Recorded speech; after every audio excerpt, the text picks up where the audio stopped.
എല്ലാവർക്കും ഉണ്ടാക്കില്ല മലത്തിലേക്ക് സ്വാഗതം. നമ്മൾ ഡിസ്കസ് ചെയ്യാൻ പോകുന്നത് OnePlus Nord C4 Lite കുറിച്ചാണ്.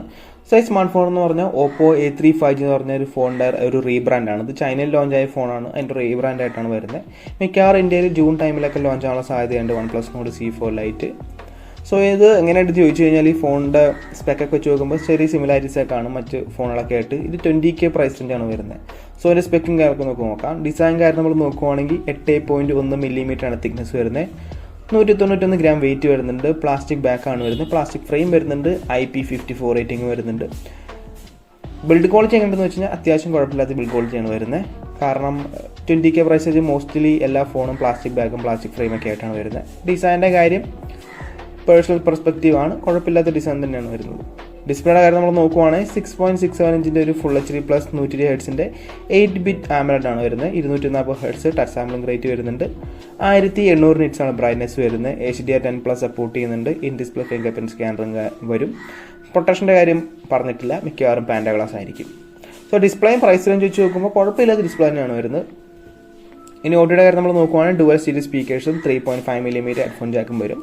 സോ മൾട്ടിമീഡിയ എക്സ്പീരിയൻസ് അത്യാവശ്യം നല്ല എക്സ്പീരിയൻസ് തന്നെ ആയിരിക്കും നമുക്ക്. കാരണം AMOLED പാനലും വരുന്നുണ്ട്. ഡുവൽ സ്റ്റീരിയോ സ്പീക്കേഴ്സ് വരുന്നുണ്ട്. 3.5 mm ജാക്കും വരുന്നുണ്ട്.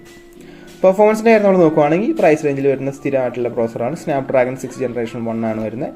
4 nm പ്രോസറാണ്. ഇത് സ്പെക്കും കാര്യങ്ങളൊക്കെ നമുക്ക് കൊടുത്തിട്ടുണ്ട്. LPDDR4X റാമും UFS 2.2 സ്റ്റോറേജാണ് നമുക്ക് വരുന്നത്.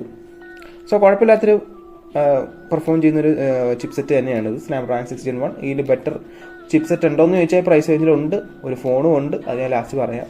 ക്യാമറ കാര്യം നമ്മൾ നോക്കുവാണെങ്കിൽ 50 MP ഒരു സോണി സെൻസർ ആയിരിക്കും. ഏതാണെന്ന് അറിയത്തില്ല. മേ ബി ലിറ്റിയ 600 അല്ലെങ്കിൽ സോണി MX882. OIS എന്തായാലും കാണും. 2 MP മാക്രോ സെൻസറാണ് വരുന്നത്. മാക്രോ അല്ല, ഡെപ്ത് സെൻസറാണ് വരുന്നത്. 4K 30 FPS ആണ് മാക്സിമം റെക്കോർഡ് ചെയ്യാൻ പറ്റുന്നത്. 60 MP സെൽഫി ക്യാമറ വരുന്നുണ്ട്. 1080p 30 FPS ആണ് വരുന്നത്. ഇനി OSൻ്റെ കാര്യം നമ്മൾ നോക്കുവാണെങ്കിൽ ഇപ്പോൾ OxygenOS 14 ആണ്. Android 14 വരുന്നുണ്ട്. 2 വർഷം ആൻഡ്രോയിഡ് അപ്ഡേറ്റും 3 വർഷം സെക്യൂരിറ്റി അപ്ഡേറ്റും വരുന്നുണ്ട്. ഇത് നമ്മൾ ബാറ്ററി കാര്യം നമ്മൾ നോക്കുവാണെങ്കിൽ 5500 mAh ബാറ്ററി, 33 വർഷം ചാർജറും വരുന്നുണ്ട്. 7 മണിക്കൂറാണ് സ്ക്രീൻ ഓൺ ടൈം വരുന്നത്. സോ അത്യാവശ്യം നല്ല കപ്പാസിറ്റി ഉള്ള ബാറ്ററിയും വരുന്നുണ്ട്. ഫാസ്റ്റ് ചാർജിങ് ഇത്തിരി കൂടായിരുന്നു. 33 മാറ്റിയിട്ടൊരു 67 കൊടുക്കായിരുന്നു. കണക്റ്റിവിറ്റി കാര്യം നമ്മൾ നോക്കുവാണെങ്കിൽ 5G ആണ്. ബ്ലൂടൂത്ത് 5.3 കാണും. Wi-Fi 6 കാണും. 3.5 mm ജാക്ക് ഉണ്ട്. USB Type-C 2.0 ഉണ്ട്. ഹൈബ്രിഡ് സിം സ്ലോട്ട് ആണെന്നാണ് പറയുന്നത്. പക്ഷേ അതിൻ്റെ ഡീറ്റെയിൽസ് വന്നിട്ടില്ല. SD കാർഡ് ഇടാൻ പറ്റുമെന്നൊക്കെയുള്ള ഡീറ്റെയിൽസ് വന്നിട്ടില്ല എന്നാണ് ഞാൻ പറയുന്നത്. ഇനി പ്രൈസ് നോക്കുവാണെങ്കിൽ 8GB 128 8GB 256 ആണ് വരുന്നത്. അറൌണ്ട് 20K ആണ് പ്രൈസ് റേഞ്ച് എക്സ്പെക്ട് ചെയ്യുന്നത്. സോ ഇവിടെ ഒരു പ്രശ്നമെന്ന് പറഞ്ഞാൽ ഇവിടെ കുറേ സ്മാർട്ട് ഫോൺസ് ഉണ്ട്. ഒന്ന് iQOO Z9 ഉണ്ട്. Narzo 70 Pro ഉണ്ട്. Realme 12 Plus ഉണ്ട്. P1 Pro ഉണ്ട്. സോ ഇതിൽ ഏറ്റവും ബെസ്റ്റ് നിൽക്കുന്ന performance plus camera plus display ഒക്കെ വെച്ച് നോക്കുമ്പോൾ ഏറ്റവും ബെസ്റ്റ് നിൽക്കുന്ന ഫോൺ എന്ന് പറഞ്ഞാൽ iQOO Z9 ആണ്. iQOO Z9 ആയിട്ട് കമ്പയർ ചെയ്ത് നോക്കുവാണെങ്കിൽ ഇപ്പോൾ ഡിസ്പ്ലേ ഓൾമോസ്റ്റ് സിമിലർ ആണ്. പെർഫോമൻസ് വളരെ ബെറ്റർ ആണ് iQOO Z9. Dimensity 7200 ആണ്. ക്യാമറയും ഓൾമോസ്റ്റ് സിമിലർ ഒക്കെ തന്നെയാണ് സ്പെക്ക് വെച്ച് നോക്കുമ്പോൾ.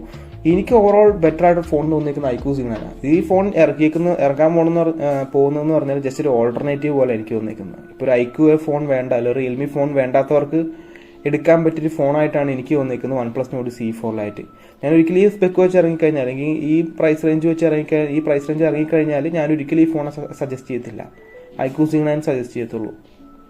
കാരണം നമുക്ക് ബെറ്റർ പെർഫോമൻസ് കിട്ടുന്നുണ്ട്. ഓൾമോസ്റ്റ് സിമിലർ ഡിസ്പ്ലേയും കാര്യങ്ങളും സ്പെക്കൊക്കെയാണ് വരുന്നത്. പിന്നെ എന്തുകൊണ്ട് നമുക്ക് ഈ ഫോണിലോട്ട് പോകേണ്ട ആവശ്യമില്ലല്ലോ, നമുക്ക് iQOO Z9 ഉള്ളപ്പോൾ. സോ നിങ്ങളുടെ സജഷൻസും കാര്യങ്ങളൊക്കെ താഴെ കമൻറ്റ് ചെയ്യുക. സോ ഗായ്സ്, ഇന്നത്തെ വീഡിയോ ഇത്രയുള്ളൂ. ഇന്നത്തെ വീഡിയോ ഇഷ്ടപ്പെട്ടാൽ ലൈക്ക് ചെയ്യുക, സബ്സ്ക്രൈബ് ചെയ്യുക, hit the bell icon feature നോക്കി നെക്സ്റ്റ് വീഡിയോ കാണാം.